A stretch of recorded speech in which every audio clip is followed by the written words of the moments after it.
অর্থনীতিতে ক্ষুদ্র ও মাঝারি শিল্পের গুরুত্ব বাড়ানোর তাগিদ শিল্পমন্ত্রীর। বিনিয়োগ বান্ধব পরিবেশ নিশ্চিতে গুরুত্ব দিচ্ছে বেজা।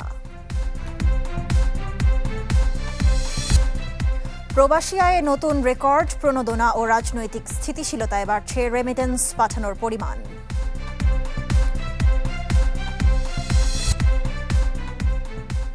দর্শক, আপনাদের সবাইকে আমন্ত্রণ মার্কেন্টাইল ব্যাংক পিএলসি বিজনেস 24-এ। আপনাদের সাথে আছি আমি সামিয়া সেহরিস আলম। অর্থনৈতিক প্রবৃদ্ধির সুফল সাধারণ মানুষের কাছে পৌঁছাতে নিতে হবে বহুমুখী উদ্যোগ, যার অংশ হিসেবে জাতীয় অর্থনীতিতে ক্ষুদ্র ও মাঝারি শিল্পের অবদান করতে হবে অন্তত 60%। এসব কথা বলেন শিল্পমন্ত্রী খন্দকার আব্দুল মুক্তাদির। রোববার রাজধানীতে বিসিক ভবনে বিসিক বর্ষা মেলার উদ্বোধনী অনুষ্ঠানে কথা বলেন তিনি। মন্ত্রী বলেন, বিসিক শিল্প নগরীগুলো বর্তমানে জাতীয় অর্থনীতিতে বছরে প্রায় 65,000 কোটি টাকার অবদান রাখছে। তবে দেশের অর্থনৈতিক সম্ভাবনার তুলনায় এই পরিমাণ যথেষ্ট নয়। এ খাতে সরকারের সব সংস্থার সমন্বিত পদক্ষেপের গুরুত্ব উঠে আসে মন্ত্রীর বক্তব্যে। শিল্পায়নের প্রসারের ক্ষেত্রে শিল্পনগরীর জমির যথাযথ ব্যবহারের নির্দেশনা দেন মন্ত্রী। যেখানে বরাদ্দকৃত প্লট কয়েক বছর হয়তো শিল্প পরিচালিত হয়েছে, তারপরে সেটি পরিত্যক্ত অবস্থায় পড়ে আছে, এই প্লটগুলি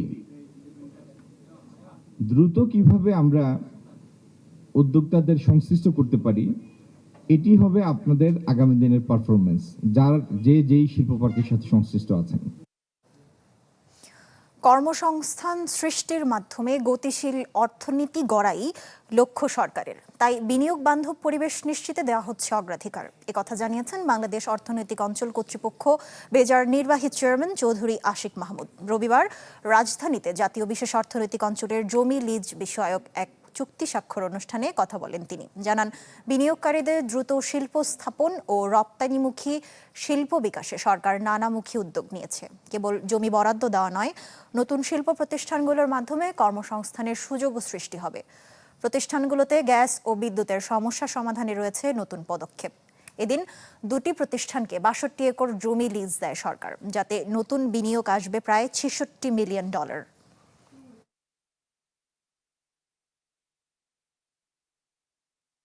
আমাদের মূল উদ্দেশ্য হচ্ছে আমাদের দেশে কর্মসংস্থান সৃষ্টি করা এবং একই সাথে বিনিয়োগ যাতে আরও সহজ হয় আমাদের প্রাইভেট সেক্টরের জন্য, সেই ব্যাপারে একটু চেষ্টা করা। তো আমরা আসলেই চেষ্টা করছি যে গ্যাস এবং ইলেকট্রিসিটির প্রবলেমটাকে সলভ করা যায় কিনা। চলতি অর্থ বছরের শেষ দিনে এসে প্রবাসী আয়ে নতুন ইতিহাস গড়ল বাংলাদেশ। সদ্য সমাপ্ত 2025-26 অর্থ বছরে ব্যাংকিং চ্যানেলে ইতিহাসের সর্বোচ্চ $35 বিলিয়ন বেশি রেমিটেন্স পাঠিয়েছেন প্রবাসীরা, যা এর আগের অর্থ বছরের তুলনায় 17% বেশি। সংকটের এই সময়ে টানা কয়েক বছর ধরে প্রবাসী আয়ের এমন ঊর্ধ্বমুখী ধারা বৈদেশিক মুদ্রার রিজার্ভকে আরও শক্তিশালী করবে বলে মনে করছেন অর্থনীতিবিদরা। ডলার সংকটের টানাপোড়েনের মাঝে দেশের অর্থনীতির প্রাণ সঞ্চারণের ভূমিকায় প্রবাসী বাংলাদেশিরা। সদ্য শেষ হওয়া 2025-26 অর্থ বছরে বৈধ পথে রেকর্ড পরিমাণ রেমিটেন্স বা প্রবাসী আয় এসেছে দেশে। বাংলাদেশ ব্যাংকের হালনাগাদ তথ্য বলছে, পুরো অর্থ বছরে প্রবাসীরা পাঠিয়েছেন মোট $35.56 বিলিয়ন মার্কিন ডলার, যা দেশের ইতিহাসে সর্বোচ্চ। পরিসংখ্যান বিশ্লেষণ করলে দেখা যায়, গেল 3 অর্থ বছরেই ধারাবাহিকভাবে বেড়েছে রেমিটেন্স প্রবাহ।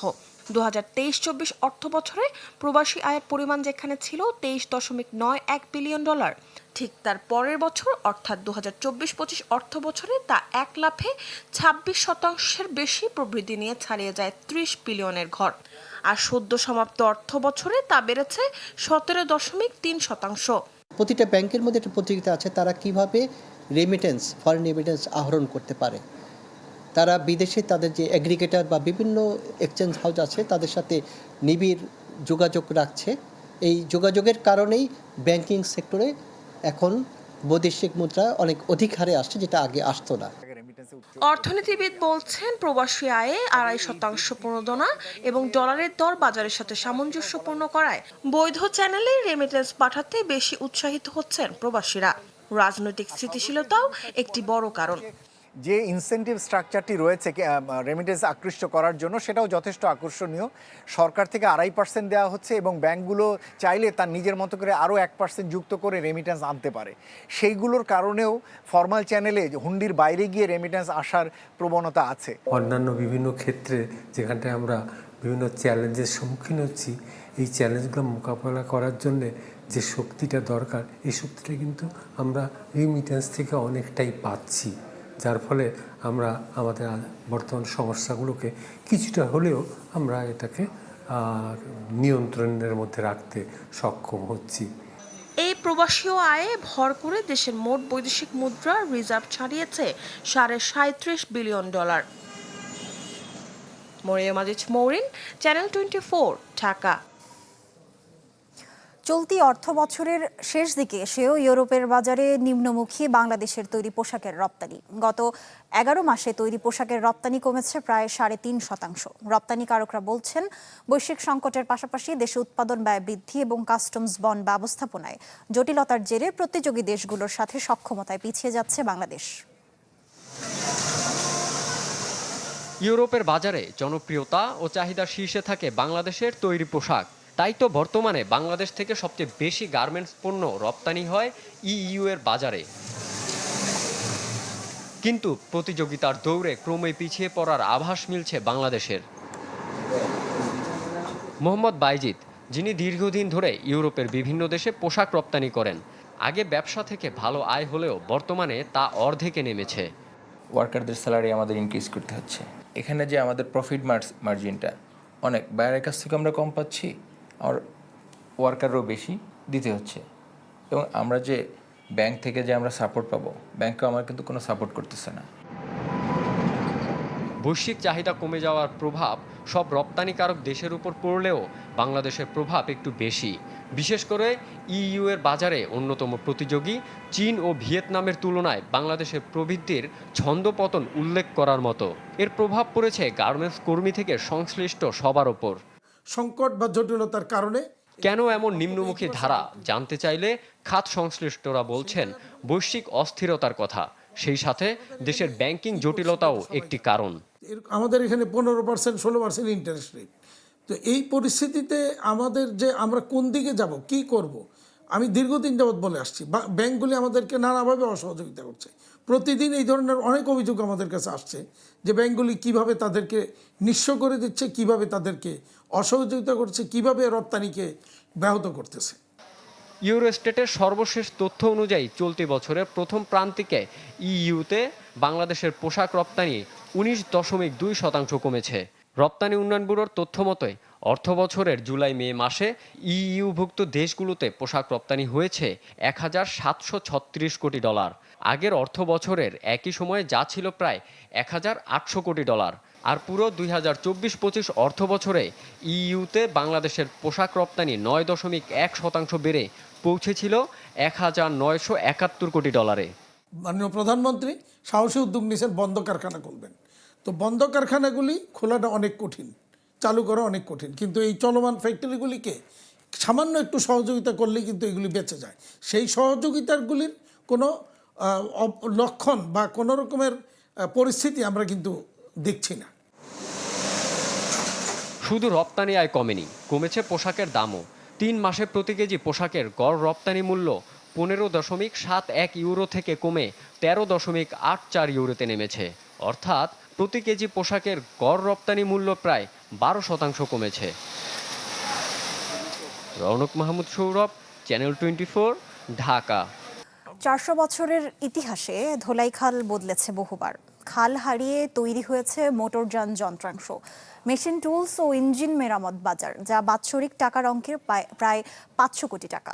ইতিহাসের এই ধোলাইখাল আজ অর্থনীতিরও একটি গুরুত্বপূর্ণ কেন্দ্র। বিস্তারিত সাজ্জাদুল হকের প্রতিবেদনে। পুরান ঢাকার ধোলাইখাল, তবে খাল নয়, দেশের সবচেয়ে বড় মোটরযান যন্ত্রাংশ, মেশিন টুলস এবং ইঞ্জিন মেরামতের বাজার হিসেবেই বেশি পরিচিত, যেখানে বছরে বেচাকেনা হয় প্রায় 500 কোটি টাকার। অবদান রাখছে লাইট ইঞ্জিনিয়ারিং খাতে। শুধু যানবাহন নয়, শিল্প কারখানা, কৃষি এবং অগ্নি নির্বাপনের যন্ত্রাংশ সহ জরুরি প্রয়োজনীয় বিভিন্ন যন্ত্র মেরামত ও পুনর্নির্মাণের বড় কেন্দ্র এটি, যেখানে প্রায় ৩০,০০০ ধরনের যন্ত্রাংশ পাওয়া যায়। এসএমই ফাউন্ডেশনের তথ্য বলছে, দেশের লাইট ইঞ্জিনিয়ারিং খাত জিডিপিতে অবদান রাখছে প্রায় ৩%, যার গুরুত্বপূর্ণ বাণিজ্যিক কেন্দ্র ধোলাইখাল। তবে কালের বিবর্তনে জৌলুস হারাচ্ছে এই বাজার। কমছে ক্রেতাদের উপস্থিতি, লেনদেনও নেই আগের মতো।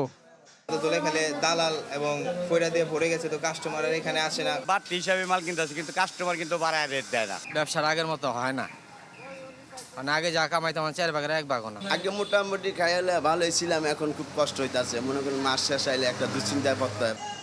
প্রায় ৫,০০০ দোকান, ওয়ার্কশপ আর ৩০,০০০-এর বেশি মানুষের কর্মসংস্থান যেখানে, সেই বাজারে নকল পণ্য, চোরাই মাল আর বিশৃঙ্খলার অভিযোগ লেগেই থাকে। ব্যবসায়ীরা মনে করেন, সঠিক পরিকল্পনা, মানসম্মত ও নিয়ন্ত্রিত বাণিজ্যিক কেন্দ্রে পরিণত করতে পারলে এর সুফল আসবে দেশের অর্থনীতিতে। বাংলাদেশে যত গাড়ি চলে সবে ধোলাইখালের মারফতই চলে। সরকারের কাছে যাবে আমাদের সহজ কিস্তিতে লোন দেব, যেটা দিলে সবার সুবিধা।